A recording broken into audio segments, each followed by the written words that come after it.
Hi and good evening. Thank you for watching. I'm Shakil 5858. I am Buddham. Now the latest headlines from world channels and news agencies.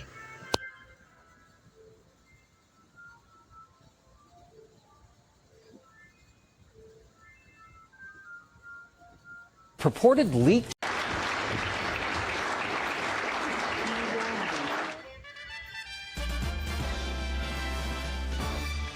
This is ABC News. Our top story is a ceasefire between Israel and Hezbollah is now in effect. Under the US-brokered agreement, Hezbollah's infrastructure in southern Lebanon will not be allowed to be rebuilt, and the Lebanese army will take control of their own territory.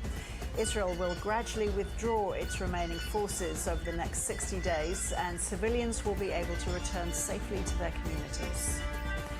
The police officer who tasered 95-year-old Claire Nowland in her New South Wales aged care home has been found guilty of manslaughter. Senior Constable Christian White discharged his taser at Ms Nowland after responding to a 000 call made by staff in May 2023. The great-grandmother fell and hit her head as a result of the tasering and died a week later due to an inoperable brain bleed. The bodies of Melbourne teens Bianca Jones and Holly Bowles, who died after a suspected mass methanol poisoning in Laos, have been brought home. 8 employees of the hostel where the pair was staying have been taken into police custody. An investigation is underway into the deaths of 6 tourists thought to have died after drinking tainted alcohol. Another Australian has reportedly been treated in hospital for suspected methanol poisoning.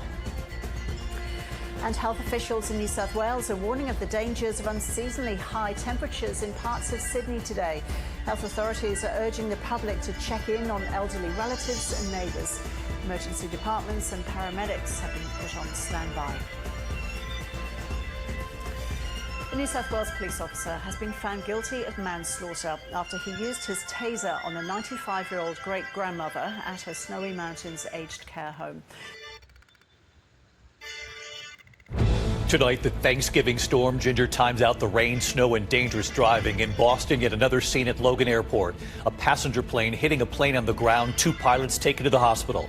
And breaking news tonight, the ceasefire between Israel and Hezbollah. First tonight, with millions traveling for the holiday, this storm moving in and the FAA ordering a ground delay at Newark because of a shortage of air traffic controllers, the ripple effect.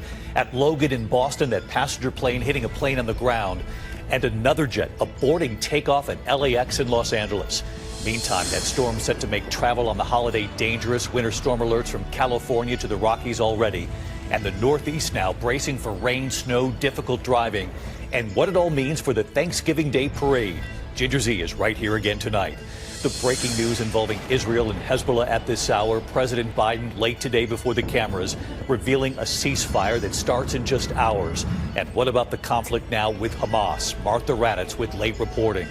The economy, and President-elect Donald Trump says he will impose 25% tariffs on day one against our neighbors Canada and Mexico. Tonight, Mexico says it will slap a tariff on U.S. goods in exchange. And who pays for these tariffs in the end? The companies bringing the products into the U.S. to sell to American shoppers, and will those costs then be passed on to consumers? In New York City tonight, with millions set to visit for the holiday, a new stabbing incident. Aaron Katersky on the multiple incidents in recent days and what authorities are now saying tonight. This evening, those popular weight loss and diabetes drugs, the Biden administration now unveiling a new plan to make those drugs available to millions of Americans, and how they plan to lower the cost. The deadly attack on a golf course, a golfer beaten with his own clubs and held underwater on the course. The vandals caught on camera tonight, authorities say vandalizing ancient Native American rock carvings. The mystery at the bottom of a lake tonight, the Lincoln Continental pulled from the water. The couple missing since 1980 and what authorities are saying about this case now. And 60 years later, the secrets of Mary Poppins. Julie Andrews and Dick Van Dyke, both right here tonight. From ABC News. Tonight, the major cross-country storm on the move and threatening Thanksgiving travel for millions. The powerful system sweeping across the country from California to Maine. Up to 3 feet of snow in the west, changing over to a wintry mix in the Midwest, and by Thursday hitting the East Coast. Will it be a Thanksgiving washout? Al Roker is here. Also, the major shortage in air traffic control, just as holiday travel is expected to break records. Also tonight, the major breakthrough after more than a year of fighting. President Biden announcing Israel and Hezbollah have agreed to a U.S. brokered ceasefire. When will it take effect? And what does it mean for the war against Hamas in Gaza? President-elect Trump vowing to hike tariffs on Mexico, Canada, and China on day one. How those countries are responding and how will it impact the prices you pay? The Biden administration proposing drugs used for weight loss like Ozempic be covered by Medicare and Medicaid. More than 7 million Americans could benefit. But will the new Trump administration go along with it?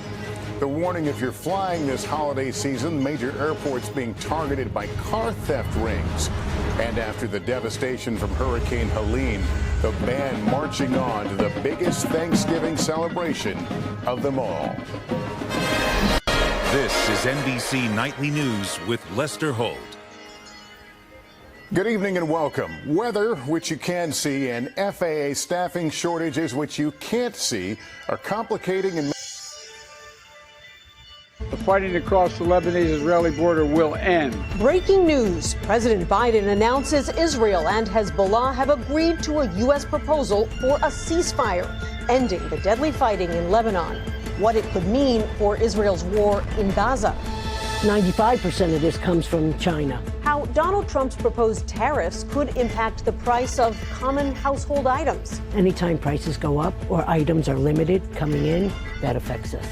Do you feel some extra pressure this time of year? We're ready to go. And as the nation's airports prepare for a record-setting number of holiday travelers, we follow the crews who make it all happen. Best thing about going away is coming home, and I want to take those people home. The CBS Evening News starts now.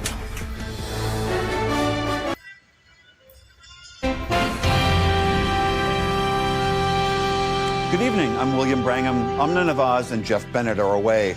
On the NewsHour tonight, Israel approves a ceasefire deal with Hezbollah in Lebanon, a move that could end the more than 1 year of cross-border fighting. But even with the prospect of peace, Syrian refugees in Lebanon are faced with a difficult choice: stay and risk being caught up in more violence, or return home to the country they fled. The situation is frightening. We're living on the streets. Look at my baby boy. He's sick here on the bare ground in the open without a shelter over his head. And President-elect Donald Trump threatens major tariffs on Mexico, Canada, and China. The ramifications that could have on businesses and on prices for everyday Americans.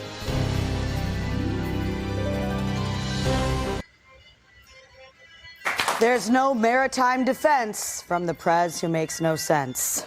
Joe Biden celebrated Friendsgiving yesterday, serving food at a Coast Guard facility on Staten Island. He snacked on tasty morsels of food as Girls Just Want to Have Fun blasted in the background.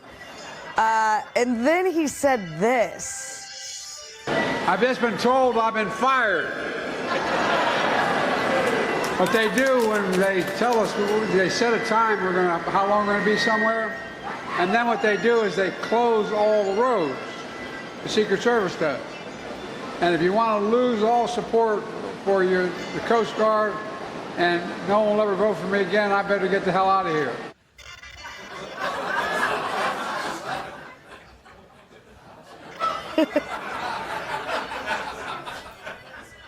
Don't ask me. No. I'm going to ask you. I actually asked to have this presented to me written down. Okay? Yeah, okay. Did you read the transcript? Okay. They set a time for how long we're going to be somewhere. Okay. And then what they do is close all the roads. The Secret Service does. And if you want to lose all support for your Coast Guard and no one will ever vote for me again, I better get the hell out of here. What was he going for? Can you translate? Okay, to be fair, when I think he was repeating what Pelosi was telling him when he was fired from the presidency, but it's hard with reading lips with someone with a lot of plastic surgery. So that was his best guess. But I think what Dear Joe was trying to say is that they're going to cause a traffic jam, and it's going to make people hate him even more. So he needs to go now. I think that's what he was trying to say. Or it was a horrible excuse because he had to pee really bad. Yeah, I mean, okay. I don't know. I think old Joe got into some of Kamala's famous word salad. He said, if you want, no one will ever vote for me. David, is he running? Does this mean he thinks he's running? It doesn't matter anymore. I mean, it really doesn't. He should be in hospice care. He's the current president. Yep. We always forget that. You know, aliens land, Russia attacks. This is the guy at the helm. Yeah. Say your prayers, folks. Now, Emily, your new book is available now.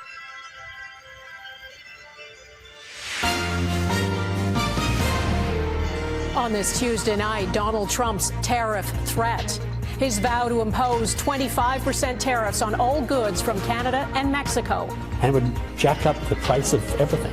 Can a Team Canada approach work this time? Plus, what Trump is demanding be done at the border. Israel and Hezbollah agree to a ceasefire, the deal that could bring peace on one front of Israel's war. Decision Nova Scotia, Canada's 4th provincial election in only 2 months. And her father's ashes caught in the Canada Post strike. I just can't comprehend how that can happen. How the labor dispute is compounding one woman's grief.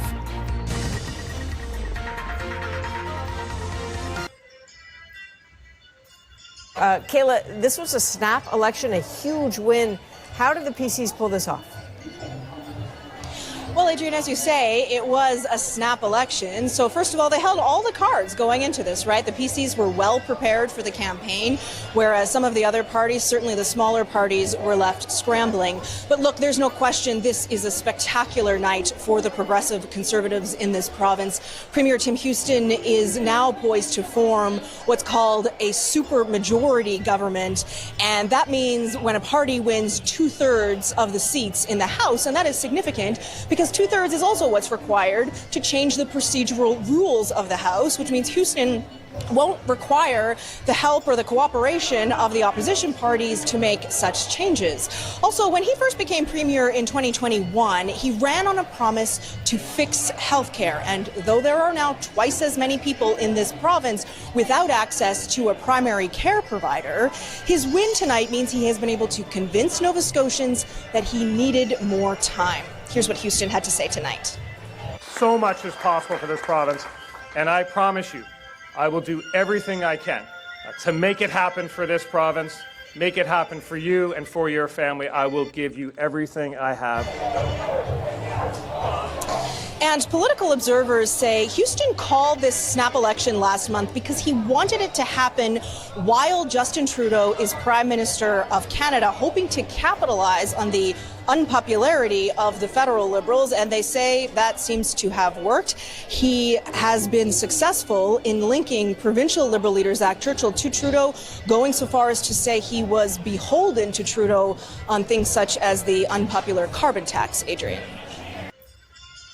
We begin tonight with breaking news about a violent offender. The man behind a random and vicious attack inside a downtown Tim Hortons is being released to a halfway house in Vancouver. CTV's Lauren Pullen is following this in the Breaking News Center. Lauren? Mijang, David Moran was arrested on a Canada-wide warrant just last month after breaching the conditions of his release. But today, the violent offender was set free again. Now, we do want to warn you that the video we are about to show you may be disturbing to some of our viewers. In January of 2022, VPD released this shocking surveillance video of the attack at Tim Hortons in Harbour Centre. The victim, a 25-year-old Mexican man who had only been in the city for a few months. He was rushed to hospital with life-threatening injuries, but he did survive. At the time, authorities said the stabbing happened without warning, that the two didn't know each other and had minimal interaction beforehand. The conditions of Moran's release today include having no contact with the victim, consuming no drugs or alcohol, and possessing no weapons. Mijang. Thank you, Lauren. Relatives of Claire. This is Asia Now. It's 12 p.m. in Singapore and Hong Kong, 9:30 New Delhi, and 11 o'clock in Jakarta. I'm Rani Samtani. At this hour, the party of jailed Pakistani opposition leader Imran Khan has called off its protest after security forces launched a crackdown to stop their advance on the capital Islamabad. An uneasy truce takes effect between Israel and Hezbollah, announced by the U.S., which helped broker the deal with France. It said it'll provide Israel protection from Iran-backed Hezbollah. This is designed to be a permanent cessation of hostilities. What is left of Hezbollah and other terrorist organizations will not be allowed, well, I emphasize, will not be allowed to threaten the security of Israel again.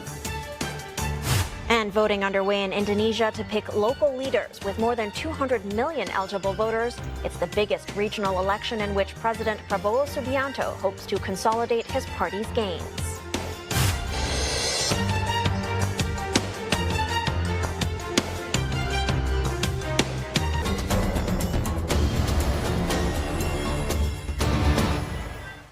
A popular broadcaster in Mali known as Joliba TV News has been shut down by the ruling junta after a prominent politician criticized the military rulers of neighboring Burkina Faso during a televised debate. A journalist from the channel confirmed this closure took place on Tuesday morning, but they are still hopeful that the authorities will restore their services soon. Earlier this month, Malian authorities arrested and jailed politician Issakou Jim after he claimed during debate on Joliba TV that the military rulers of Burkina Faso had fabricated evidence of a foil coup in September. The decision to cut Joliba TV signal is the latest crackdown on press freedom and political dissent in Mali, which has been ruled by a military regime since 2020. In June, the authorities arrested 11 opposition politicians and several activists that followed the junta's decision to ban the media from reporting on the activities of political parties and associations. The press house of Mali, which represents journalists and the media in the West African country, threatened on Sunday to rebroadcast and televise debate if the authorities revoke Joliba's license.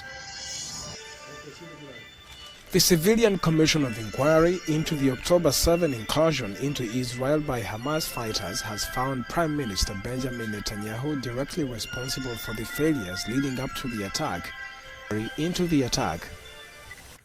A call to end the production and use of landmines even as their deployment globally grows. Leaders across the world, including the UN head Pope Francis and others, called Monday for nations to end the use of landmines. The UN Secretary General Antonio Guterres said that some nations are falling behind in their commitment to destroy the weapons.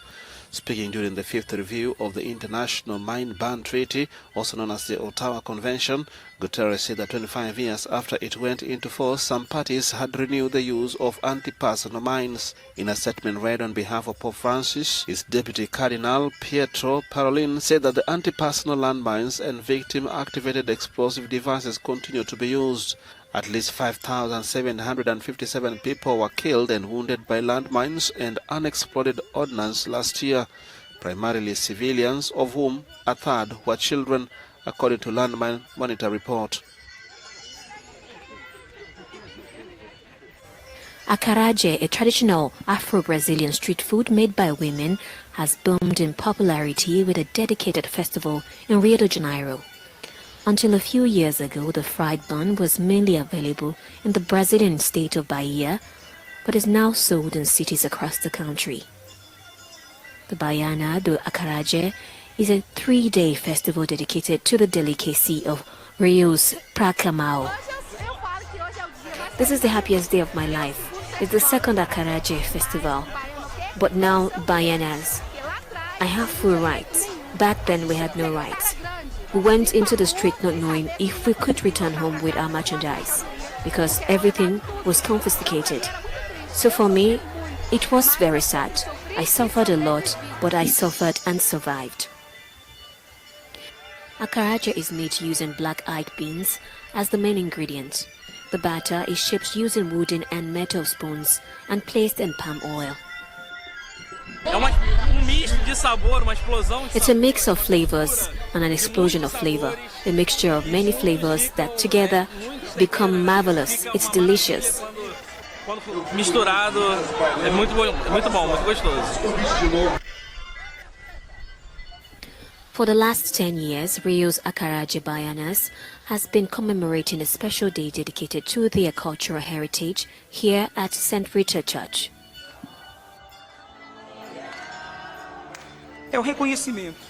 It is the recognition of much work that was done in the historic context of slavery. Courageous women who were able to change their fate thanks to Akaraje. Their children graduated, they raised grandchildren with the money they made from selling their products. Here, African religious traditions and Christianity mix without issue, as is traditionally customary in many parts of Brazil. Originated in Bahia, Akaraja is made by Baianas, women from Bahia who are descendants of slaves. The fried bun has its roots in West Africa and was brought in Bahia in the 19th century.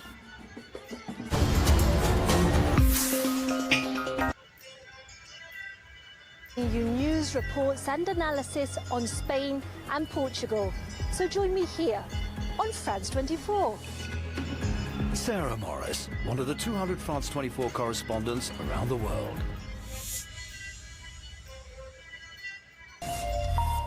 Hello and a very warm welcome to you. You're watching Daybreak here on France 24. These are our headlines.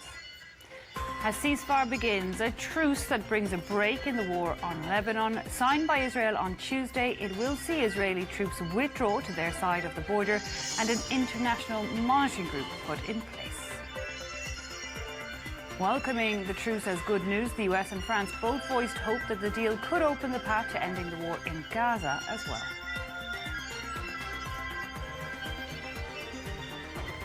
And police cracked down on protesters in Pakistan, pushing them back from government buildings.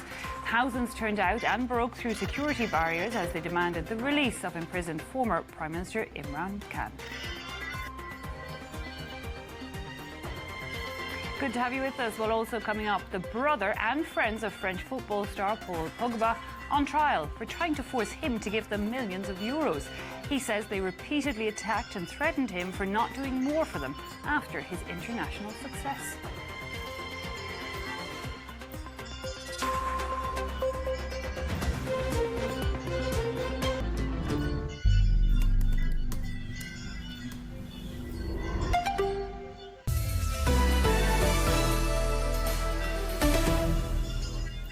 This is DW News, and these are our top stories. A ceasefire deal to end fighting between Israel and Hezbollah has come into effect. Under the agreement, Israeli and Hezbollah troops are to gradually withdraw from southern Lebanon to be replaced by the Lebanese army. If it holds, it will bring an end to over a year of violence between the two parties. Australia's parliament has... If it holds, it will bring an end to over a year of violence between the two parties. Australia's parliament has overwhelmingly approved a bill banning children under the age of 16 from accessing social media. The world-first ban will be voted on by the Senate before becoming law. Critics say the plan has privacy risks and may isolate young people. Germany's former Chancellor Angela Merkel has published her memoirs. The book details her private life and her 16 years at the helm of the German government. In it, she rejects criticism of her approach to Russia and her decision not to allow Ukraine to join NATO. This is DW News from Berlin, and you can get lots more news on our website. Just take a look at dw.com.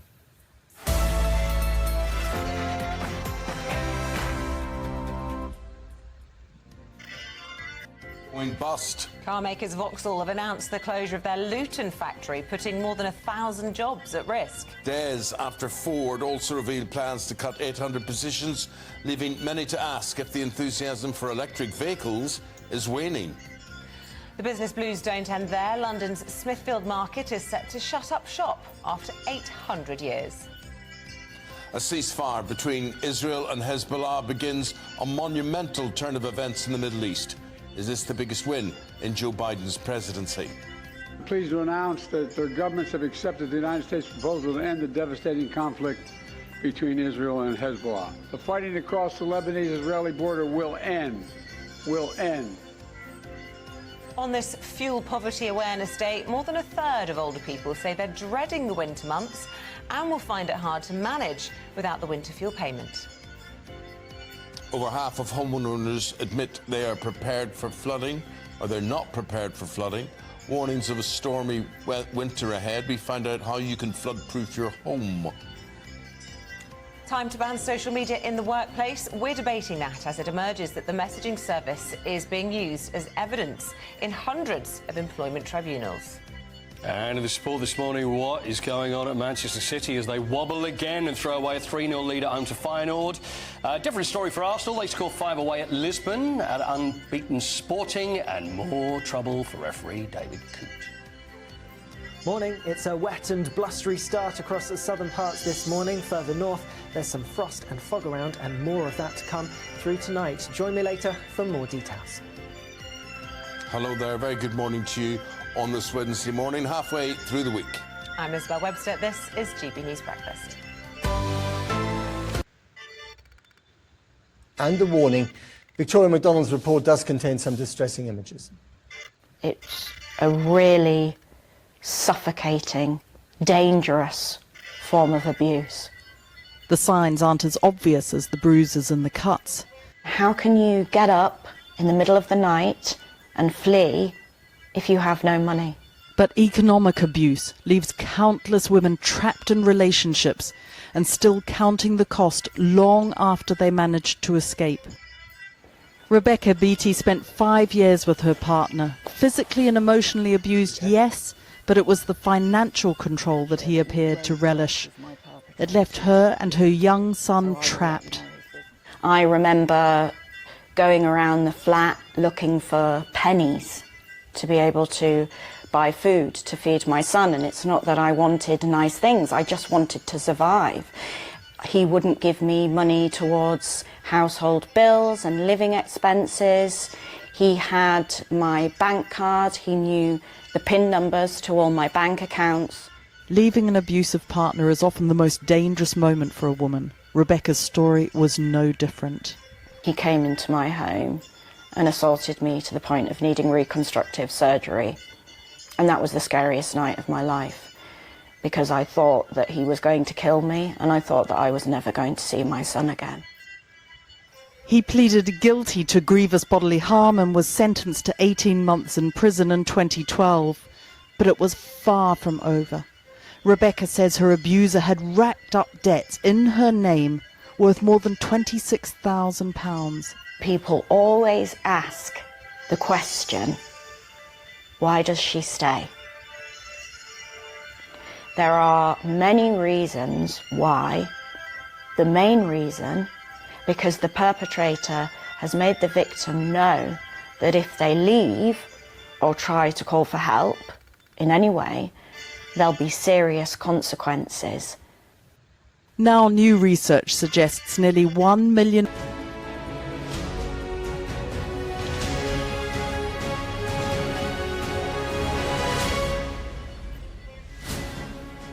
Good morning. It's 6 o'clock. On today's show, a ceasefire begins between Israel and Hezbollah to end fighting in Lebanon. Plus, is a U-turn coming on electric cars? The government announces an urgent review after sales targets are blamed for the closure of a Vauxhall factory. Plenty more details to come on Wednesday, the 27th of November. The world wakes to a first peaceful morning across Israel and Lebanon's border in more than a year. More than 1 million people in Lebanon were forced to flee their homes. Some of them are already on the way back. In other news, Vauxhall to close its Luton factory after 120 years. The industry warns that quotas for electric cars are putting jobs on the line. We report on the fight for justice for the children of postmasters wrongfully convicted in the Horizon IT scandal. I believe that they're responsible for taking away what little time we had left. The referee at the centre of an FA betting probe after allegations he discussed giving a yellow card to a player before a match. And there's more pain for Pep Guardiola as Manchester City throw away a 3-goal lead against Feyenoord.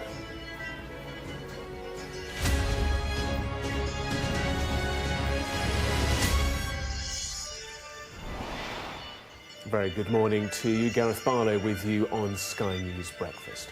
The fighting across the Lebanese-Israeli border will end. Will end.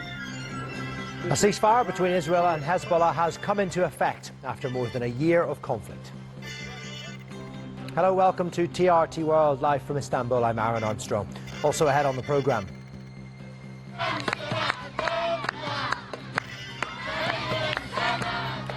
It's prompted celebrations and cautious optimism in Beirut as displaced residents return home to the south.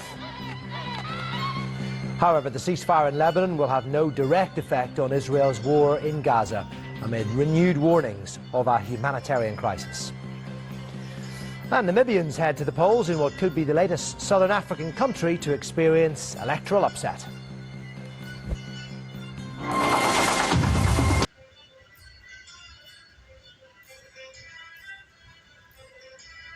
Thank you for sparing your precious time. This is Amir Shakil. Have a good life. Bye-bye.